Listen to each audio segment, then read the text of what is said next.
പ്രിയമുള്ളവരെ, SCRന്റെ അവസാന ഘട്ടത്തിൽ വീണ്ടും ജനങ്ങളെ ആശങ്കയിൽ നിർത്തിക്കൊണ്ട് ഇപ്പോൾ മാധ്യമങ്ങളിൽ വന്ന ഒരു പ്രധാനപ്പെട്ട ന്യൂസാണ് 37 ലക്ഷം ആളുകൾ വീണ്ടും രേഖകൾ ഹാജരാക്കേണ്ടി വരുമെന്നും 37 ലക്ഷം ആളുകൾ വീണ്ടും ഹിയറിങ്ങിന് ഹാജരാകേണ്ടി വരും എന്ന ന്യൂസ്. യഥാർത്ഥത്തിൽ നേരത്തെ നോ മാപ്പിംഗ് കേസിൽ 19 ലക്ഷത്തോളം ആളുകൾ ഹിയറിങ്ങിന് ഹാജരായി രേഖകൾ സമർപ്പിച്ചതാണ്. അതോടൊപ്പം ബാക്കി വരുന്ന, അതായത് മൊത്തം 37 ലക്ഷം ആളുകൾ ഇനി രേഖകൾ ഹാജരാക്കേണ്ടി വരുമെന്നും ഈ ഫെബ്രുവരി 14-നകം ഇതിൻ്റെ ഹിയറിംഗ് കംപ്ലീറ്റ് ആക്കണമെന്നും നിർദ്ദേശം ഇലക്ഷൻ കമ്മീഷൻ നൽകി എന്നാണ് ഈ ന്യൂസിൽ പ്രധാനമായിട്ട് സൂചിപ്പിച്ചിട്ടുള്ളത്. യഥാർത്ഥത്തിൽ ഈ ന്യൂസിൽ പരിധിവരെ ശരിയാണെങ്കിലും ഇതിനെക്കുറിച്ച് വിശദമായിട്ട് ജനങ്ങൾ മനസ്സിലാക്കേണ്ടതുണ്ട്. അതുപോലെ തന്നെ മറ്റൊരു ആശങ്ക പലർക്കും വിവിധ ആവശ്യങ്ങൾക്ക്, അതായത് പേര് ചേർക്കുന്നതിനും പേരുകൾ തിരുത്തുന്നതിനുമായിട്ട് ഫോം 6ഉം ഫോം 8ഉം 6A അപേക്ഷകൾ നൽകിയെങ്കിലും അതിലൊന്നും ഇതുവരെ യാതൊരു നടപടിയും സ്വീകരിക്കാതെ വെറും സബ്മിറ്റഡ് എന്ന് മാത്രം കാണിക്കുന്നു. ഇനി അതിലെന്തെങ്കിലും ചെയ്യേണ്ടതുണ്ടോ എന്ന് പലരും ചോദിക്കുന്നുണ്ട്. ഈ രണ്ട് വിഷയങ്ങളിലും ഒരു ക്ലാരിഫിക്കേഷൻ നൽകുന്നതിന് വേണ്ടിയാണ് ഈ വീഡിയോയിൽ വന്നിട്ടുള്ളത്. നമുക്കറിയാം, ലോജിക്കൽ ഡിസ്ക്രിപ്പൻസി എന്ന് പറയുന്നത് നോ മാപ്പിംഗ് കേസുകൾക്ക് ശേഷം പിന്നീട് ഇലക്ഷൻ കമ്മീഷൻ പരിശോധിച്ച ഒരു വിഷയമാണ്. അതായത് ഒരു വോട്ടർ 2002 അയാളെ ബന്ധുവായി കാണിച്ചിരിക്കുന്ന ഒരാൾ ബന്ധുവായി കാണിച്ചാൽ അയാൾ ഈ വോട്ടറുടെ യഥാർത്ഥ ബന്ധു തന്നെയാണോ എന്ന് പരിശോധിക്കുന്നതിന് വേണ്ടിയാണ് ഈ ഒരു ലോജിക്കൽ ഡിസ്ക്രിപ്പൻസി കൊണ്ടുവന്നത്. അപ്പോൾ കമ്പ്യൂട്ടറിൻ്റെ അൽഗോരിതം പ്രകാരം ചില ക്രൈറ്റീരിയകൾ നിശ്ചയിച്ചുകൊണ്ട് ഒരു വോട്ടറും അയാളുടെ പിതാവും തമ്മിൽ അല്ലെങ്കിൽ മാതാവും തമ്മിലുള്ള വയസ്സിൻ്റെ വ്യത്യാസം ഇത്രേ പാടുള്ളൂ. അതുപോലെ പിതാവിൻ്റെ ഇപ്പോഴുള്ള രേഖയിൽ ഈ വോട്ടറുടെ രേഖയിലുള്ള പിതാവിൻ്റെ പേരും 2002 പിതാവിൻ്റെ പേരും തമ്മിൽ വലിയ വ്യത്യാസങ്ങളുണ്ടോ, ഇങ്ങനെയൊക്കെയുള്ള കാര്യങ്ങൾ ചെക്ക് ചെയ്ത് യഥാർത്ഥ റിലേറ്റീവിനെ തന്നെയാണോ വോട്ടർ മാപ്പ് ചെയ്തത് എന്ന് പരിശോധിക്കാനാണ് ഈ ഒരു ലോജിക്കൽ ഡിസ്ക്രിപ്പൻസി കൊണ്ടുവന്നത്. അതിൻ്റെ അടിസ്ഥാനത്തിൽ ഇങ്ങനെ ഡിസ്ക്രിപ്പൻസി വന്ന കേസുകളിൽ വോട്ടർമാരുടെ രേഖകൾ അവരുടെ ഈ റിലേറ്റീവിൻ്റെ പേര് ഉൾപ്പെടുന്ന അവരുടെ SLC ബുക്ക് അല്ലെങ്കിൽ പാസ്പോർട്ട് മുതലായ രേഖകൾ അപ്ലോഡ് ചെയ്യുകയും അതോടൊപ്പം തന്നെ ഈ വിഷയം BLO പരിശോധിച്ച് BLO ഒരു സാക്ഷ്യപത്രത്തിൽ ഇത് യഥാർത്ഥ ബന്ധുവിനെ തന്നെയാണ് മാപ്പ് ചെയ്തത് എന്ന് BLO രേഖപ്പെടുത്തുകയും ചെയ്ത് നമ്മളെല്ലാവരും ഡോക്യുമെൻറ്റുകൾ സമർപ്പിക്കുകയും അത് BLOമാർ അപ്ലോഡ് ചെയ്യുകയും ചെയ്ത് കഴിഞ്ഞു. എന്നാൽ ഇലക്ഷൻ കമ്മീഷൻ പറയുന്നത് ലോജിക്കൽ ഡിസ്ക്രിപ്പൻസി വന്ന മുഴുവൻ കേസുകളിൽ ഹിയറിംഗ് നടത്തി അത് പരിശോധിച്ച് ഉറപ്പുവരുത്താനാണ്. അതിൻ്റെ ഭാഗമായിട്ടാണ് ലോജിക്കൽ ഡിസ്ക്രിപ്പൻസിയിൽ വന്ന മുഴുവൻ കേസുകളിലും AEROമാർ ഹിയറിംഗ് നോട്ടീസ് ജനറേറ്റ് ചെയ്യുകയും ഹിയറിംഗ് പ്രൊസീജിയർ അവർ നടത്തുകയും ചെയ്ത് അത് പരിശോധിച്ച് ഉറപ്പുവരുത്തുന്നത്. ഇവിടെ ഒരിക്കലും തന്നെ ഇപ്പോൾ കേരളത്തിലെ സിറ്റുവേഷനിൽ ഇലക്ഷൻ കമ്മീഷൻ മനസ്സിലാക്കിയതുപോലെ ഈ ലോജിക്കൽ ഡിസ്ക്രിപ്പൻസി കേസുകളിൽ ചെറിയ സ്പെല്ലിംഗ് മിസ്റ്റേക്കുകളും അതുപോലെ തന്നെ 2002 വോട്ടർ പട്ടികയിൽ വന്ന ചില പിഴവുകൾ കൊണ്ടാണ് ഇത്തരത്തിൽ ലോജിക്കൽ ഡിസ്ക്രിപ്പൻസി വന്നതെന്നും അതുകൊണ്ട് തന്നെ ഈ ലോജിക്കൽ ഡിസ്ക്രിപ്പൻസി അതിൽ വന്ന അത് കൃത്യമാണെന്ന് തെളിയിക്കാൻ വോട്ടറുടെ രേഖയും BLOയുടെ സാക്ഷ്യപത്രവും മതി എന്നതിൻ്റെ അടിസ്ഥാനത്തിലും വോട്ടർമാർ നൽകിയ രേഖയും BLO സാക്ഷ്യപത്രവും വെച്ചുകൊണ്ടാണ് ഇതിലെ ഹിയറിംഗ് പ്രൊസീജിയർ AERO നടത്തുന്നത്. ഒരിക്കലും തന്നെ കേരളത്തിൻ്റെ സിറ്റുവേഷനിൽ ഒരു ഫിസിക്കൽ ഹിയറിംഗ് ഇപ്പോൾ നടത്തുന്നില്ല. അതായത് വോട്ടറെ നേരിട്ട് ഹാജരാക്കി വോട്ടർ രേഖകൾ സമർപ്പിക്കുന്ന രീതിയിലൊരു ഹിയറിംഗ് നടക്കുന്നില്ല. അല്ലാത്ത രീതിയിലുള്ള ഹിയറിംഗുകൾ ഇപ്പോൾ പുരോഗമിച്ചുകൊണ്ടിരിക്കുകയാണ്. BLOമാർ നേരിട്ട് താലൂക്ക് ഓഫീസുകളിൽ ഹാജരായിക്കൊണ്ട് ഈ രേഖകൾ സമർപ്പിക്കുകയും അത് AEROമാർ ഉറപ്പുവരുത്തി അത് ഈ ഒരു ലോജിക്കൽ ഡിസ്ക്രിപ്പൻസി ഡിസ്പോസ് ചെയ്ത് അത് ഫൈനൽ ലിസ്റ്റിലേക്ക് ഉൾപ്പെടുത്തിക്കൊണ്ടിരിക്കുകയുമാണ് ഇപ്പോൾ ചെയ്യുന്നത്. അതുകൊണ്ട് തന്നെ ഇതിൽ നമ്മൾ ആശങ്കപ്പെടേണ്ടതില്ല. നമ്മൾക്കിതിൽ ചെയ്യാനുള്ള കാര്യം, ലോജിക്കൽ ഡിസ്ക്രിപ്പൻസിയിൽ നമ്മൾ ഉൾപ്പെട്ടിട്ടുണ്ടെങ്കിൽ നമ്മുടെ ഡോക്യുമെൻ്റ് കൃത്യമായിട്ട്, നമ്മളെ ഡോക്യുമെൻ്റ് എന്ന് പറയുന്നത് നമ്മൾ 2002 ബന്ധുവായി കാണിച്ച ആളുമായിട്ടുള്ള ബന്ധം തെളിയിക്കുന്ന നമ്മുടെ രേഖ, ആ രേഖ നമ്മൾ വോട്ടർക്ക് നൽകിയോ എന്നും നമ്മൾ BLOക്ക് നൽകിയോ എന്നും അതുപോലെ തന്നെ BLO സാക്ഷ്യപത്രം ഉൾപ്പെടെ ഈ രേഖ BLOയുടെ ആപ്പിൽ അപ്ലോഡ് ചെയ്തിട്ടുണ്ടെന്ന് ഉറപ്പുവരുത്താൻ നാം ശ്രദ്ധിക്കണം. അപ്പോൾ ഇവിടെ പലർക്കും സംശയം, ചിലർക്കെങ്കിലും ലോജിക്കൽ ഡിസ്ക്രിപ്പൻസി ഉണ്ടോ എന്ന കാര്യത്തിൽ പോലും BLOമാർ കൃത്യമായി വരെ നൽകാത്ത ചില സിറ്റുവേഷൻ വളരെ റയർ ആയിട്ടുണ്ട്. അപ്പോൾ അത്തരം കേസുകളിൽ നമുക്ക് തന്നെ വേണമെങ്കിൽ ഇലക്ഷൻ കമ്മീഷൻ്റെ വെബ്സൈറ്റിൽ പരിശോധിക്കാവുന്നതാണ് നമുക്ക് നോട്ടീസ് ഉണ്ടോ എന്നത്. അതിന് നമ്മൾ voters.eci.gov.in എന്ന ഇലക്ഷൻ കമ്മീഷൻ്റെ വെബ്സൈറ്റിൽ കയറി അതിൻ്റെ ഏറ്റവും മുകളിൽ തന്നെ നമുക്ക് കാണാൻ പറ്റും submit documents against notices issued എന്ന് പറയുന്നത്. ആ ഓപ്ഷനിൽ കയറിക്കൊണ്ട് നമ്മൾ നമ്മുടെ മൊബൈൽ നമ്പർ നൽകി നമ്മൾ ലോഗിൻ ചെയ്ത് OTP നൽകി കഴിഞ്ഞാൽ നമ്മുടെ എപ്പിക് നമ്പർ അടിക്കുമ്പോൾ നമുക്ക് കാണാൻ പറ്റും നമുക്ക് നോട്ടീസ് ഉണ്ടെങ്കിൽ നമുക്ക് എന്തിനാണ് അവിടെ നമുക്ക് ലോജിക്കൽ ഡിസ്ക്രിപ്പൻസി വന്നിട്ടുള്ളതെന്നും നമ്മുടെ ഹിയറിംഗ് ഡേറ്റ് അടക്കം കാണാൻ പറ്റും. ഒരിക്കലും തന്നെ ആ ഹിയറിംഗ് ഡേറ്റിൽ ഹിയറിംഗ് നടക്കും എന്നെല്ലാം പറയുന്നത് ഒരു നോട്ടീസ് ജനറേറ്റ് ചെയ്താണ് അവിടെ കാണുന്നത്. അപ്പോൾ നമ്മൾ തീർച്ചയായിട്ടും നമ്മുടെ ഡോക്യുമെൻസുകൾ BLOർക്ക് സമർപ്പിച്ച് എന്ന് നമ്മൾ ഉറപ്പുവരുത്തിയാൽ മാത്രം മതി. അതോടുകൂടി നമ്മുടെ കടമ പൂർത്തിയായി കഴിഞ്ഞു. ഇവിടെ മറ്റൊരു കാര്യങ്ങൾ സൂചിപ്പിക്കാനുള്ളത്, ഈ ഡോക്യുമെന്റ് സമർപ്പിക്കുക എന്ന് പറയുമ്പോൾ ഞാൻ നേരത്തെ സൂചിപ്പിച്ചതുപോലെ വോട്ടർ റിലേറ്റീവായി കാണിച്ച 2002 ബന്ധവുമായിട്ടുള്ള ബന്ധം തെളിയിക്കുന്ന രേഖ മാത്രം മതി. അപ്പോൾ ഒരിക്കലും തന്നെ ഇവിടെ പല BLOമാർ ഈ വിഷയത്തിൽ വ്യക്തമായ ധാരണ ഇല്ലാത്തതുകൊണ്ട് വ്യത്യസ്തമായ രേഖകൾ ചോദിക്കുകയും പല സാക്ഷ്യപത്രങ്ങൾ ആവശ്യപ്പെടുകയും റേഷൻ കാർഡ് ഉൾപ്പെടെ മറ്റു പല രേഖകൾ ആവശ്യപ്പെടുകയും ചെയ്ത സ്ഥിതിവിശേഷം ഇവിടെ ഉണ്ടായിട്ടുണ്ട്. അതിൻ്റെ ആവശ്യം ഒരിക്കലും ഇല്ല. ഇവിടെ നമ്മൾ കൊടുക്കേണ്ടത് നമ്മൾ റിലേറ്റീവുമായിട്ട് കാണിക്കുന്ന ബന്ധം. ഇനി ഇൻ കേസ് ഗ്രാൻഡ് പാരൻസിനെയോ ഗ്രാൻഡ് മദറിനെയോ കാണിച്ചതെങ്കിൽ ആ കേസിൽ മാത്രം നമ്മുടെ ഡോക്യുമെന്റും നമ്മുടെ മാതാവിൻ്റെ അല്ലെങ്കിൽ പിതാവിൻ്റെ ഡോക്യുമെന്റോ ആണ് നമ്മൾ അവിടെ കൊടുക്കേണ്ടത്. അതായത് അപ്പോഴേ നമുക്ക് ഗ്രാൻഡ് പാരൻസുമായിട്ടുള്ള ബന്ധം നമുക്ക് തെളിയിക്കാൻ സാധിക്കുകയുള്ളൂ. ഓക്കെ, അപ്പം ഇത്രയും കാര്യമാണ് ഇതുമായി ബന്ധപ്പെട്ട് സൂചിപ്പിക്കാനുള്ളത്. മറ്റൊരു പ്രധാനപ്പെട്ട വിഷയം പലരും ചോദിക്കുന്നത്, ഞങ്ങൾ ഫോമുകൾ സബ്മിറ്റ് ചെയ്തു കഴിഞ്ഞു, ഫോം 6 അല്ലെങ്കിൽ ഫോം 6A അല്ലെങ്കിൽ ഫോം 8, പക്ഷേ പല കേസുകളിലും BLO അസൈൻഡോ അല്ലെങ്കിൽ പ്രോസസ്സിംഗോ ഒന്നും കാണിക്കുന്നില്ല എന്ന്. സ്റ്റാറ്റസ് ചെക്ക് ചെയ്യാനുള്ള ഓപ്ഷൻ ഞാൻ നേരത്തെ വീഡിയോയിൽ സൂചിപ്പിച്ചിട്ട് ECI നെറ്റ് ആപ്പിൽ കയറി നമുക്ക് സ്റ്റാറ്റസ് ചെക്ക് ചെയ്യാവുന്നതാണ്. പക്ഷെ ഇവിടെ നിങ്ങൾ മനസ്സിലാക്കേണ്ട ഒരു പോയിന്റ്, ഓരോ ദിവസവും ആയിരക്കണക്കിന് അപേക്ഷകളാണ് ഒരു മണ്ഡലത്തിൽ തന്നെ വന്നുകൊണ്ടിരിക്കുന്നത്. അപ്പോൾ ഇത്രയും അപേക്ഷകൾ ഹാൻഡിൽ ചെയ്യാനുള്ള സ്റ്റാഫുകളെ പരിമിതി താലൂക്ക് ഓഫീസുകളും അതുപോലെ കളക്ടറേറ്റിലും ഉണ്ട്.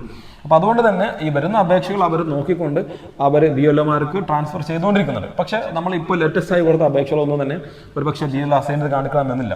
അപ്പോൾ അതിന് നമ്മൾ വെയിറ്റ് ചെയ്യുക. മാത്രമല്ല നമ്മൾ മനസ്സിലാക്കേണ്ടത് 30-ാം തീയതി വരെയാണ് നമുക്ക് അപേക്ഷകൾ കൊടുക്കാൻ സമയമെങ്കിലും വെരിഫിക്കേഷൻ പിന്നീട് സമയമുണ്ട്. ഒരു 2 ആഴ്ചയോളം ഏകദേശം പിന്നെ വെരിഫിക്കേഷൻ ഉണ്ട്. അപ്പോൾ അതുകൊണ്ട് നമ്മൾ അതിൽ ആശങ്കപ്പെടേണ്ടതില്ല. നമ്മൾ നോക്കേണ്ടത് നമ്മുടെ റെഫറൻസ് നമ്പർ അടിച്ച് സെർച്ച് ചെയ്യുമ്പോൾ സബ്മിറ്റഡ് എന്തെങ്കിലും കാണിക്കണം. നോ റെക്കോർഡ്സ് ആണ് ഫോണ്ട് എന്ന് കാണിക്കുന്നെങ്കിൽ നമ്മൾ വീണ്ടും അപേക്ഷ കൊടുക്കേണ്ടതുണ്ട്. അവിടെ റെഫറൻസ് നമ്പർ അടിക്കുന്ന സമയത്ത് ശ്രദ്ധിക്കേണ്ട ഒരു കാര്യം 7th O എന്നാണ്, അല്ലെങ്കിൽ O അല്ലെങ്കിൽ N പോലെയുള്ള നമ്പേഴ്സ് ആയിരിക്കും വരെ എന്നുകൂടി അവിടെ ശ്രദ്ധിക്കേണ്ടതുണ്ട്.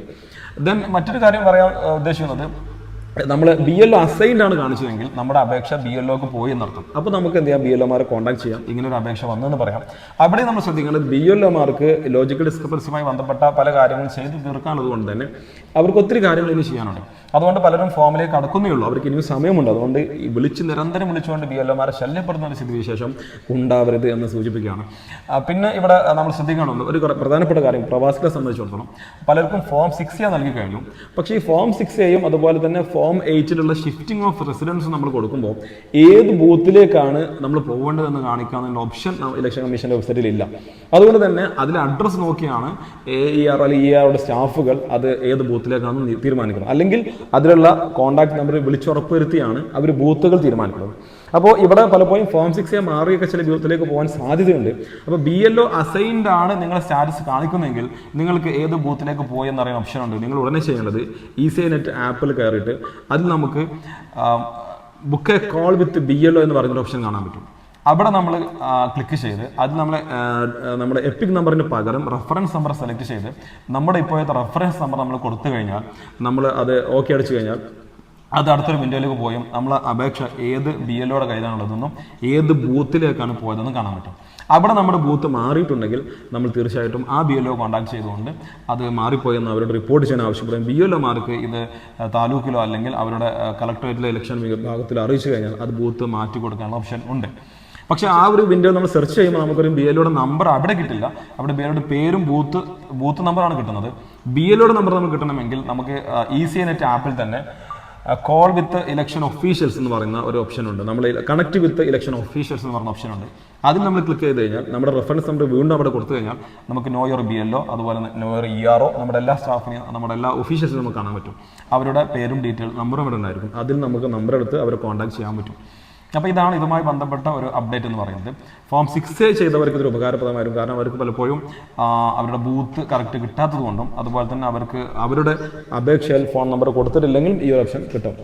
അതുപോലെ തന്നെ ചില കേസുകളിൽ സ്റ്റാറ്റസ് നോക്കുമ്പോൾ മാർക്ക്ഡ് ആസ് ഇൻകംപ്ലീറ്റ് എന്ന് കാണിക്കുന്നുണ്ട്.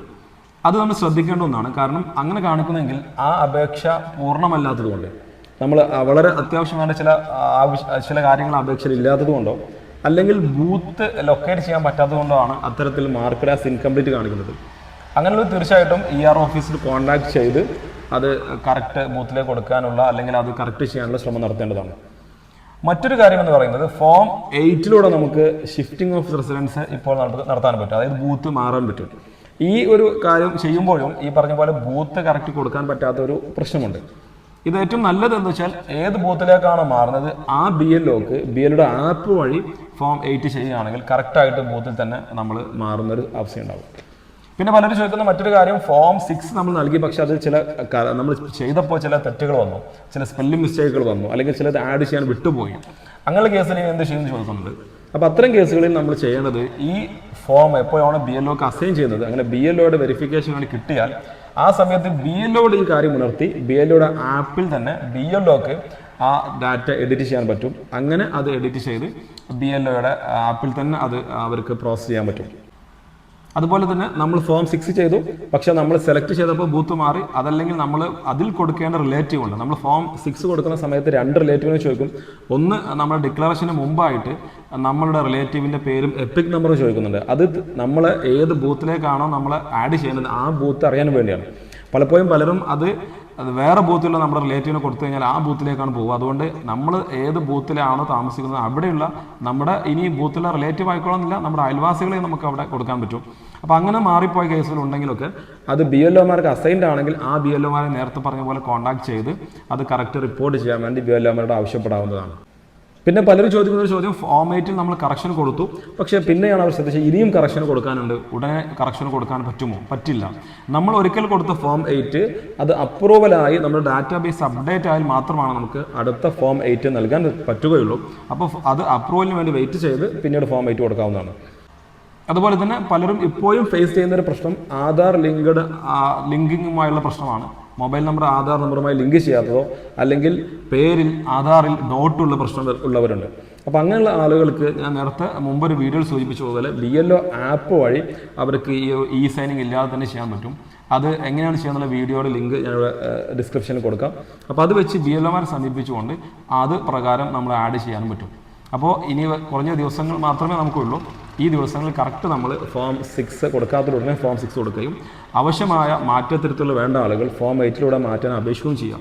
വീണ്ടും ഒരു കാര്യം സൂചിപ്പിക്കുന്നു, ഇപ്പോഴും പലർക്കും ആശങ്ക ഫോം 8 കറക്ഷൻ അവർക്ക് കൊടുക്കാനുണ്ട്, പക്ഷേ ഇപ്പോൾ അത് കൊടുത്തു കഴിഞ്ഞാൽ SCRനെ ബാധിക്കും. ഒരിക്കലുമില്ല. ഫോം 8 കറക്ഷനും SCR രണ്ടും രണ്ട് രീതിയിലാണ് പോകുന്നത്.